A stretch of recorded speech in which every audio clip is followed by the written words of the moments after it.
Bueno, estamos con la cuarta entrega de Voz Empresaria. En esta oportunidad estamos con Rafael Castellano, sociólogo. Rafael, buenas tardes. Buenas tardes. Bueno, Rafael, para comenzar nos gustaría que nos cuentes brevemente cuál es tu formación, cuál es tu experiencia en la consultoría con empresas. Sí, bueno, no siempre trabajé de consultor, digamos. Al principio trabajé en empresas desde adentro. Diría que por lo menos 18, 17 años hasta donde me acuerdo. Y desde el año 94 armamos una consultoría. Y bueno, desde ese año hasta hoy se van a cumplir 20 años. Nuestra empresa de consultoría debemos haber, digamos, trabajado con, no sé, 60, 70 empresas. Y básicamente en tres áreas que son el área de comportamiento humano, el área de estrategia e innovación y el área de marketing. Bien. Te voy a ir metiendo por ahí nuestros lectores, aquellos que ven los videos que hacemos suelen ser emprendedores y también pymes. Y te voy a meter un poquito en el mundo del emprendedor y nos gustaría saber desde tu concepción qué es para vos ser emprendedor. Bueno, viste que hay un cuento respecto de la palabra que dice que por el siglo XVI los franceses utilizaron por primera vez la palabra y la usaban para señalar a los tipos que venían a colonizar, y le pusieron esa palabra porque tenía dos condimentos. El primer condimento era que eran tipos que iban a por algo pero no sabían qué, o sea, un condimento de incertidumbre, y el segundo condimento era que lo que buscaban era una gran recompensa económica. Los españoles, por esa misma época, que eran los colonizadores de los que hablaban los franceses, aunque los franceses también colonizaban, usaron la palabra emprender por primera vez, pero para referirse a apropiarse. Ahora, si vos mezclas las dos cosas, lo que tenés es tomar riesgos para apropiarse, para conseguir beneficios. Esa es la idea general, digamos, con la que apareció la palabra. A mí no me gusta como definición, porque no me parece que,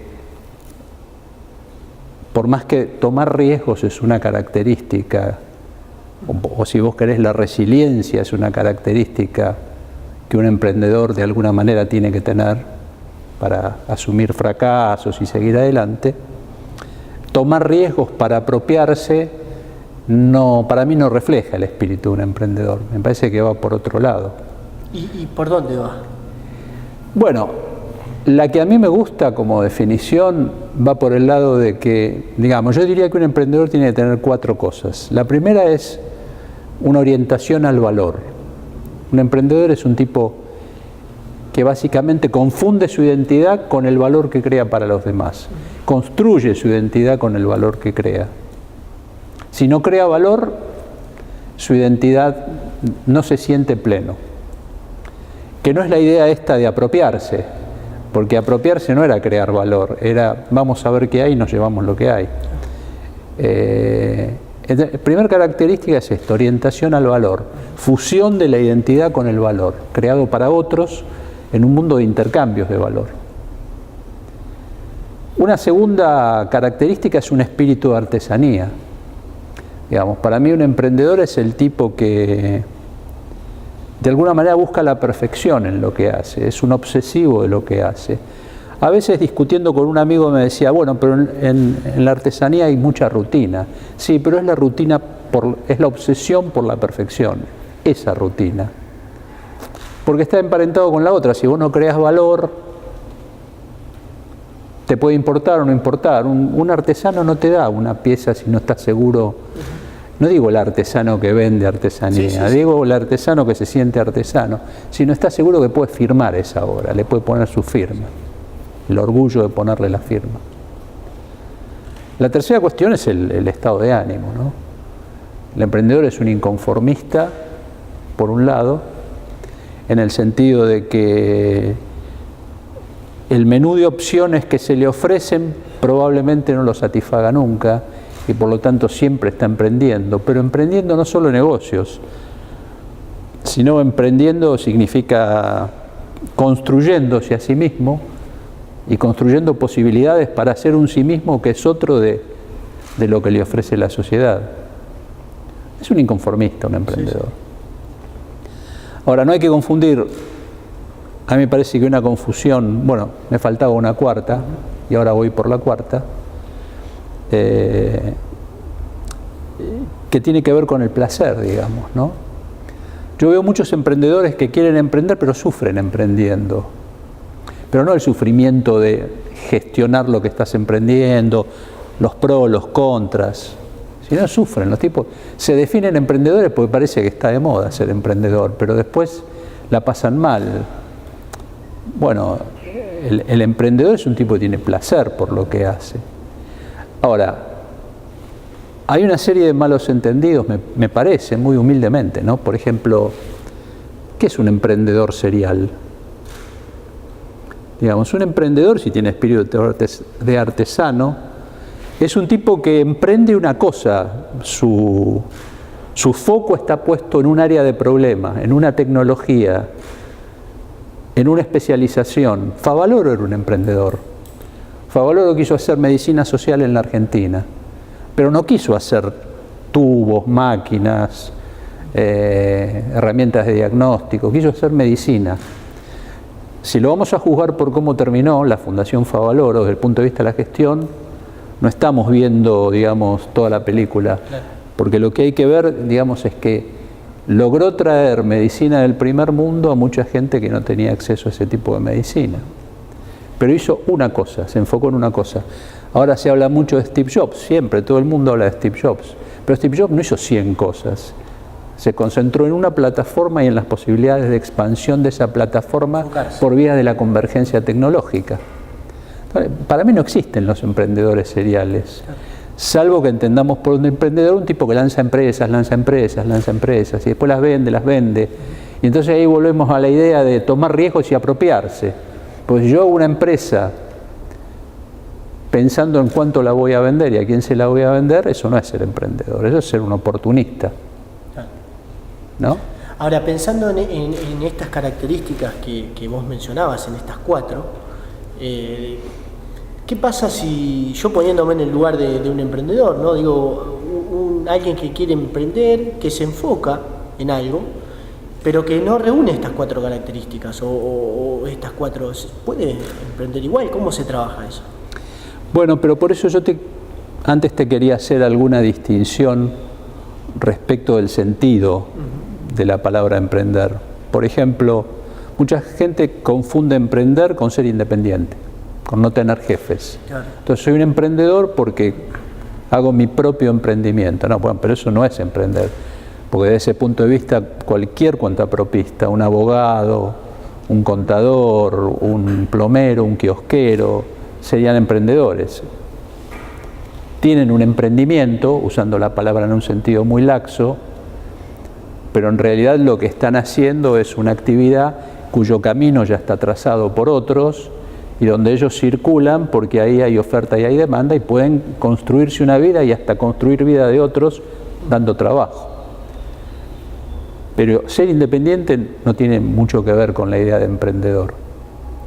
Emprendedor tampoco tiene que ver con esta idea de que para ser emprendedor tenés que ser un innovador radical o tenés que hacer innovaciones disruptivas. Porque ¿qué es una innovación disruptiva?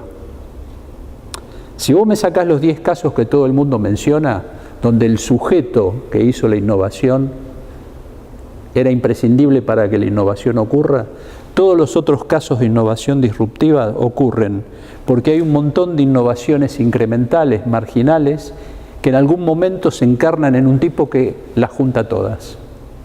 Entonces, uno mira el momento de la innovación disruptiva, pero no ve el proceso.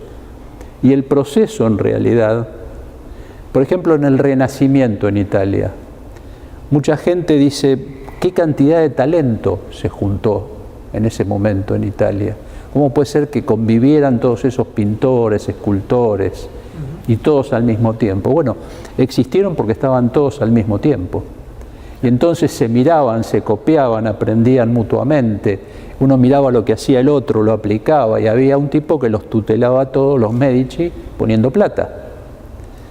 Entonces, ser emprendedor tampoco significa que tengas que ser un innovador disruptivo, pero significa que tenés que tener la sensibilidad de ver por dónde van las innovaciones incrementales y cómo se pueden aplicar al ámbito de acción que a vos te preocupa. Innovación. Mencionabas esa palabra y nos gustaría que nos cuentes cuál es la importancia de la innovación en el mundo emprendedor y qué es innovar verdaderamente. Mirá, la importancia, digamos, la innovación no es importante para el mundo emprendedor. La innovación es importante para el mundo, no para el mundo emprendedor. Porque fíjate que es la innovación la que hace que hoy, por más que nos quejemos de todo lo que pasa en el mundo y qué sé yo, crecientes partes de la población tengan acceso a alimentación, a educación, a entretenimiento, etc. O sea que la innovación es sumamente importante. Ahora, la pregunta es, ¿qué clase de innovación es la que en realidad es distintiva de un emprendedor? Bueno, es la innovación que capta una anomalía, que capta un déficit que la gente padece, aunque la gente no lo perciba, no se dé cuenta, y lo transforma en una solución. Por eso, una característica fundamental del innovador es la sensibilidad hacia lo anómalo. Un tipo que anda caminando por la calle y se va dando cuenta de cosas que uno no. ¿No? Entonces, ¿qué importante es la innovación? Bueno, tremendamente importante para la sociedad. Es tremendamente importante. Ese tipo de innovación. Ahora, si vos me decís, hay otras innovaciones que no vienen a resolver anomalías, sino que mejoran procesos, mejoran costos, también sirven, digamos. Sirven en menor medida, pero sirven mucho. Eso es lo que yo te decía cuando te decía que muchas innovaciones incrementales en algún momento explotan en una disrupción, ¿no? Nosotros por ahí lo podemos ver en la incubadora de empresas EMTEC, en Confederación Económica. Notamos que muchos emprendedores generalmente, o mejor dicho, inicialmente vienen en busca de un capital económico, que seguramente debe ser importante, pero no debe ser el único importante que deben adquirir. Digamos, yendo a una incubadora. Sí, yendo a una incubadora o comenzando con un emprendimiento. Uno muchas veces dice, tiene una idea y para desarrollarla busca cómo financiarla, pero digo, hace falta también otras cosas. No, claro, evidentemente. A mí me da la sensación que ese es el último paso, la búsqueda de financiación, ¿no?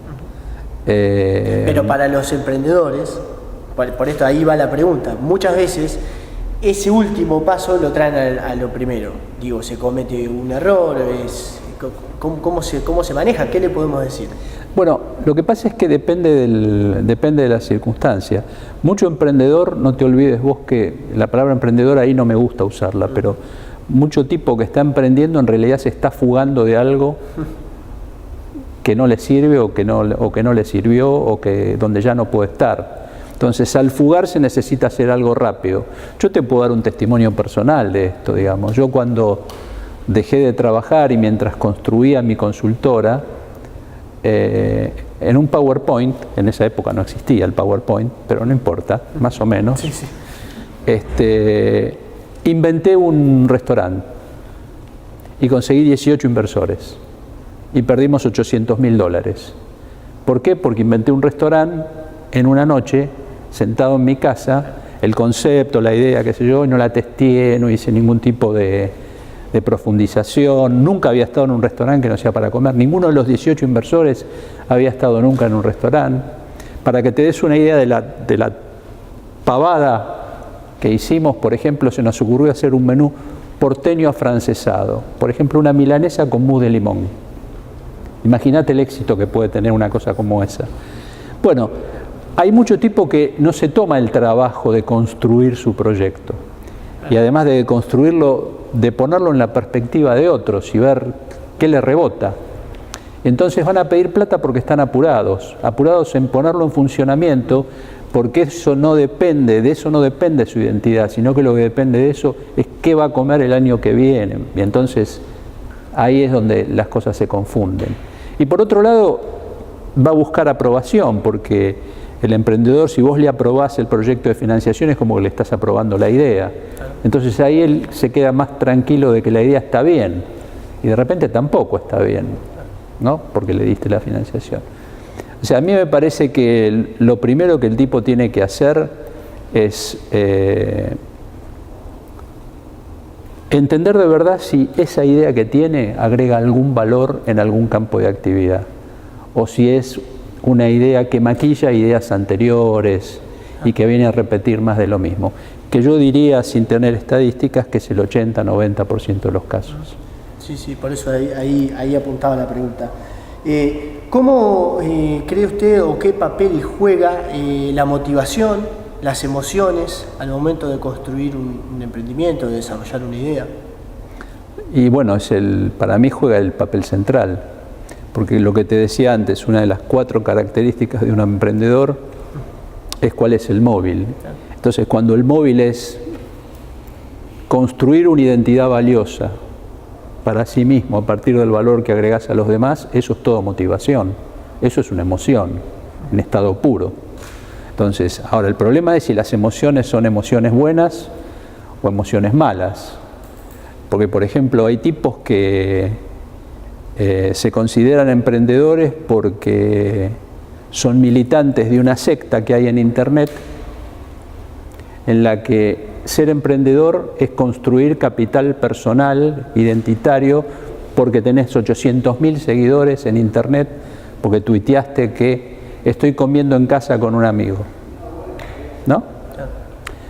Bueno, esa también es una emoción que tiene que ver con la construcción de una identidad que te gustaría tener, pero no es una emoción legítima desde el punto de vista de cuál es el móvil que te lleva a emprender, que normalmente es crear valor.